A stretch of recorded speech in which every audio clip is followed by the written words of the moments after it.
S.H.FIGUARTS Dragon Ball Z Zarbon was released on the 26th of April as a Bandai premium exclusive and retails for 6,600 yen or $68 US.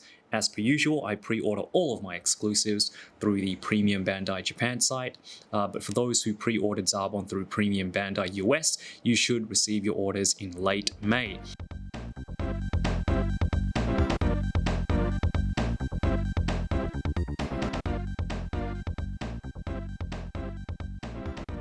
So we finally have the other half of Frieza's top two highest ranking generals, Zarbon. It's a figure Tamashii announced pretty much right after Dodoria was made official, which makes perfect sense since you can't have one without the other, and you can't have First Form Frieza without his left and right hand men.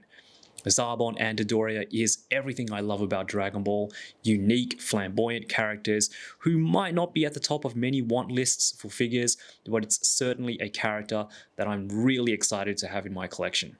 You all know that the Namek Frieza saga is my jam, so the fact that Tamashii are giving us the chance to fill out these lesser side characters, they're not lesser to me, but you know what I mean. Having the trio together is not just a visual feast for the shelf, but again, and I think I've said this in every video now, but it really makes me feel that no character in the Dragon Ball series, is out of the question when it comes to getting a figure.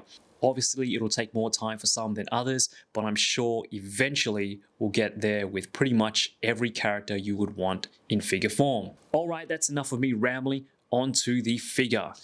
And Zarbon uses a bit of familiar with a touch of new to give us a pretty satisfying figure. There are a couple of things I would have done a bit different, but all in all, Zarbon is up there with the likes of the Ginyu Force figures. And that's where the familiarity starts. The whole upper section, and I guess you could include the lower half of the figure too, is pretty much the same setup as most of your armored characters like the Ginyu Force. So you're going to get a lot of movement in the torso and the legs. The shoulder pads are the usual hinges attached to the main body, and whilst it's something we are all used to by now, I was hoping Tamashii would come up with a better way to get them out of the way when lifting up Zarbon's arms. I mean, it works of course, but it's something I think Tamashii can definitely think about improving on in the future. Zarbon's costume isn't overly complex, but what we have are some nice clean colors thanks to molded colored plastics, some sculpted details with his armbands, and I guess you can call these leg warmers, where they kind of bunch up and form creases, which is subtle but definitely adds a bit more dimension to the figure. As mentioned, most of the figure is colored plastic with the exception of the shoulder pads, ab section, fingernails, and facial details, which are painted and printed, and I'll show them off a little later. When you turn Zarbon around, the cape is well sculpted and definitely has a sense of movement. It's not flat and has a bit of dimension to it, but of course it's just a plastic shell. It's not as involved as, say, Piccolo's cape, since it is just one piece and can really only hinge up and down. You can remove the cape if you so choose, but I mean that's half of Zarbon's look, right? I think Tamashii nailed it in terms of proportions. Zarbon was always, in my mind, just a bit bigger than Goku and Vegeta. He has that kind of superhero-esque silhouette without being overly muscular, and I guess having the cape does kind of add to that superhero-esque look of his character's aesthetic. So I left the best for last as it's something that I always mention in nearly all of my reviews now, but Tamashii are absolutely killing it with these anime-inspired heads. I'm pretty sure the design team were just watching episodes of the Namek arc and taking straight up stills of scenes with Zarbon, because I'm pretty sure every face we get with this release is from one or more episodes of that arc. I mean, just look at that painted detail. I know I complain that we don't get enough paint apps with these figures, but the faces really make up for it. The silvers and metallic purples on the tiara and earrings are really nice and clean. We get some gold on the hair bangle at the end of Zarbon's braid. The face printing is crisp, just everything you could ask for.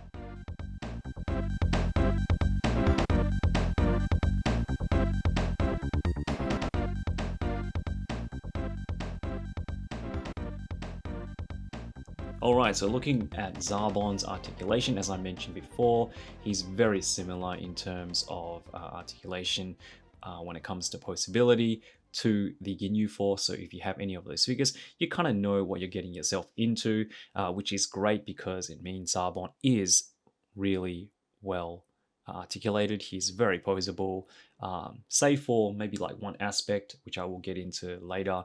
But starting with Zarbon's head, I'm gonna have to reach over here, and it's not gonna focus. There we go. Zarbon, because of his hair, the way that it's sculpted, and it's not really the ponytail, it's more of like the back part of his head there. He can't really look up that much, but I guess if you move his torso back, he can. But Zarbon can bury his chest pretty far into his chest. He does have side-to-side rotation, and he does have some tilt there, left and right. Some really good tilt, actually.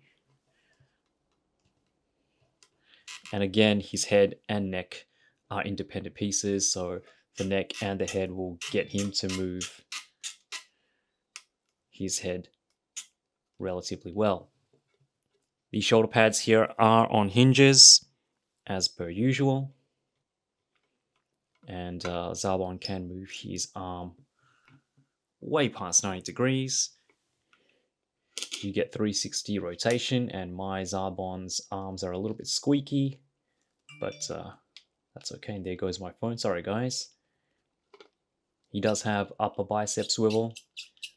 Might have to put some shock oil in there to get rid of that squeakiness. Double jointed elbows. And what I like about Zarbon's wrists is that he has these large hinge balls on his wrists, which really hide, well, it makes the arm more seamless. So it's visually better, and it works just as well as having, you know, your normal ball hinges that, you know, your regular Dragon Ball Z S.H.FIGUARTS figures have. So I like that. With his torso, you get some really good ab crunch. Not so much going back, but it's enough. You get some side to side swivel. Again, really squeaky. I'm not going to push it that far, but you can hear that. But most of the swivel you're going to get at the lower half there.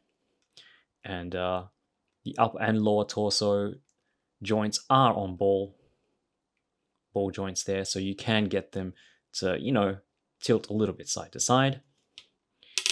Ooh, that's really squeaky. So Zarbon does have the kind of, I say older now, but the 2.0 crotch and leg articulation, so you can do the splits full 180 degrees, and he can do the splits side to side about that much, which is pretty good in my opinion. So in terms of the upper thigh cut, his upper thigh cut isn't actually way up here at the crotch, but it's hidden really well here. And I'm really glad that they used this section here. It does break up like the musculature a little bit here, but it works really well as a thigh cut. You know, if you've got it, might as well use it, right? Double jointed legs, knees I mean. You do get rotation there at the ankles. Not too much going down and not too much going up. You do get toe articulation, and what they've done here is that they've used the newer, sorry about that guys, let me just turn my phone off. They've used the newer joints that they've used in they used with Super Saiyan 4 Goku, which I love. It's supposed to give you way better ankle tilt, but because of the way that Zarbon's feet are sculpted, he's got, you know, on his leg warmers, I guess you can call them leg warmers, how they bunch up at the bottom here, they've sculpted it actually on the foot. So when you know, try to get him to get some ankle pivot, it does get in the way, and that's pretty much all that you get. So I guess if they sculpted that bit of detail on the top instead, it might not be as accurate, but Zarbon would have gotten a lot more ankle tilt, and I think that's what I would have preferred. Yeah, it wouldn't be as accurate, I guess, as how he looks, but giving that, giving Zarbon that, bit more range in terms of articulation there at his foot, I think would have been a better trade-off. And of course, he does have the hinge here on his cape, so you can move that up and down as well. He does have a ball joint here uh, at the base of his head, so you can move the ponytail back and forth. You can twist it around, you can have it out like that. The cape here does detach, you can take it off. There we go. As I mentioned before. And I probably should have, done the articulation without the cape, but that's what he looks like without the cape. But yeah, all in all, some really good articulation and a lot of fun. Again, there are things, most of the articulation I love and I really enjoy, but it's just those ankles which are a shame because they did use the newer setup, but because of the way that it's sculpted, doesn't, I guess, you aren't able to use the full range there.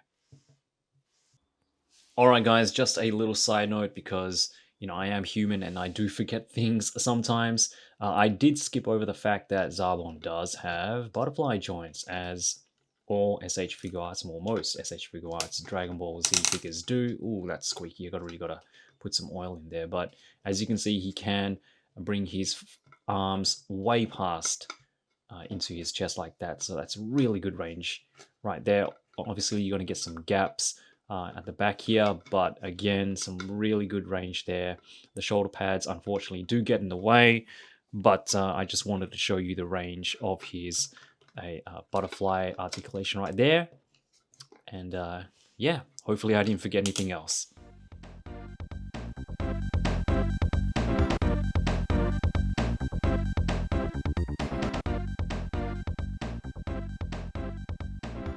For accessories, it doesn't seem like we get too much, but there is actually quite a bit here in this release. Starting with the hands, we get 2 fists, 2 flat palm fingers together blast hands, a single right open palm blast hand, and 2 relaxed hands for holding the 2-star Namekian Dragon Ball, or for anything for that matter. But yes, we do get the 2-star Namekian glowing Dragon Ball with Zarbon. It's nothing that we haven't seen before, but I'll show it off here anyway. For heads, and what's impressive to me is that each head actually has a removable left ear for a scouter to attach to it. With previous figures like the Ginyu Force, only certain heads allowed this feature, but with Zarbon, it's every faceplate, and we also get an extra bangs to accommodate for the extra space the scouter takes up. So all in all, you get 8 different looks for Zarbon. Last but not least, we get an extra braid that simply pops onto the back of Zarbon's head. You'll need to detach the braid it comes with first, of course, and it just plugs in via a ball joint.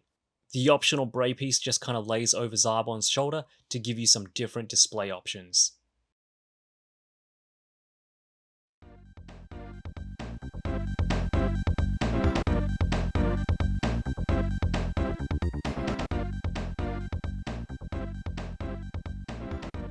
I think with Zarbon, like most side characters, again, I don't mean that in a negative way, collectors have probably decided pretty early on whether or not they want this in their collection.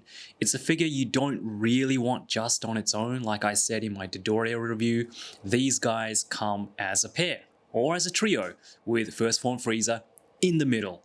So I can totally understand if you don't find yourself absolutely needing this guy in your collection.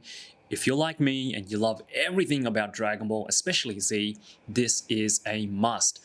But if I'm speaking objectively, Zarbon actually is a fantastic release. Like most of the figures from the Namek Frieza arc waves.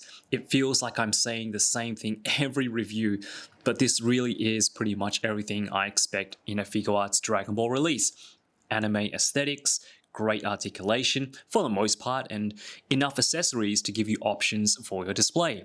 It also looks like Tamashii will be finishing off this wave with a couple more characters from the arc, including the other 2 forms of Frieza Nail, Vegeta, Kiwi, and Monster Zarbon. I mean, I wish Tamashii would go ahead and just make them all, which I'm sure they will get to eventually, but for the meantime, it looks like it'll just be the final 2 figures to complete the glowing Namekian Dragon Balls. Alright, that's it from me. I hope you enjoyed the review. Likes and comments are always appreciated.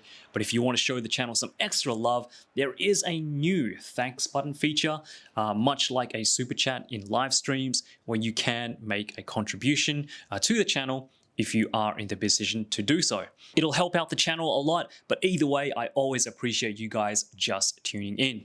Anyway, take good care of yourselves out there, and as always, yoroshiku!